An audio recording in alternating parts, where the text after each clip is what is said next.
participation in our limb regrowth program. Your generous service helps us aid all of humanity. We understand if you're confused, but don't worry, you're not alone. There is another patient to keep you company in our facility, and they're very eager to meet you. All we ask is that you play a game of chance with your new friend to determine the effectiveness of our procedure. There is a small penalty for losing, but luckily for you, the very nature of this program means you won't suffer any permanent damage. In the following room, you will see a game board representing the maze in our facility, with the human statuette representing you. Your goal is to navigate through this maze and find a way out. But be careful, some tiles, represented by various colors, will initiate certain events, and you might not find all of them to be pleasant. A small cabinet has been provided for you to store all of the useful items you come across. Hover over items to see their descriptions, and left-click to move them on and off the provided medical tray to equip them. Be sure to use your items strategically, as once they are used, they are gone forever. In the case that you need to hear this message again, please feel free to replay it from the phonograph in the following room.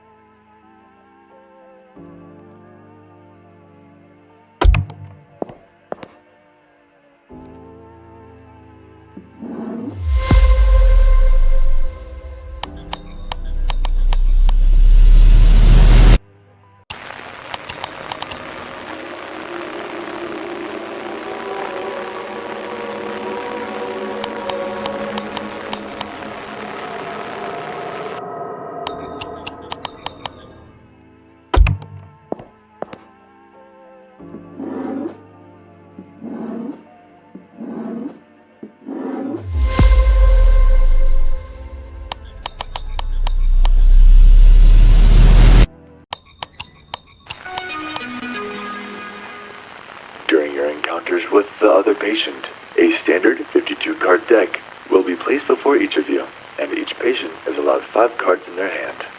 Luckily for you, since you're the challenger, you'll always start first. All revealed cards will be moved to the discard pile off to the side. You will only be able to redraw once you've used all the cards in your hand. Of course, and your deck won't be shuffled until all cards have been sent to the discard pile. In each deck, there are 31 safe cards, 16 death cards, and 8 joker cards. Drawing a safe card allows you to pass your turn with no consequences. But if you draw a death card, you will unfortunately have to relieve yourself of one of your fingers. Additionally, for your convenience, there will be a monitor keeping track of the amount of death cards currently on the table. If 3 jokers are drawn, an execution will begin. Whoever draws the 3rd joker has the option to choose either themselves or their opponent to have their current hand scanned. If you choose yourself, your hand will be scanned for death cards. If you have any death cards, they will be removed from your hand. If you do not possess any death cards, when you perform this action, one of your fingers will be singularly removed. The same is true for your opponent. Should you win the game, you will be returned to the game board. Should you lose all your fingers within an encounter, you will permanently lose 2 fingers and return to the board. This procedure is still a work in progress after all. Regrettably, if you permanently lose all your fingers, you will no longer have the opportunity to be a part of this wonderful project, and you will be retired. Any fingers you collect from your opponents can be kept and trade for items in the item shop, the location of which is noted in blue on the game board. You can see your collection of fingers in a jar located in the game board room cabinet. In case you need to hear this message again, please feel free to replay it from the phonograph located in the game board room.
Ah!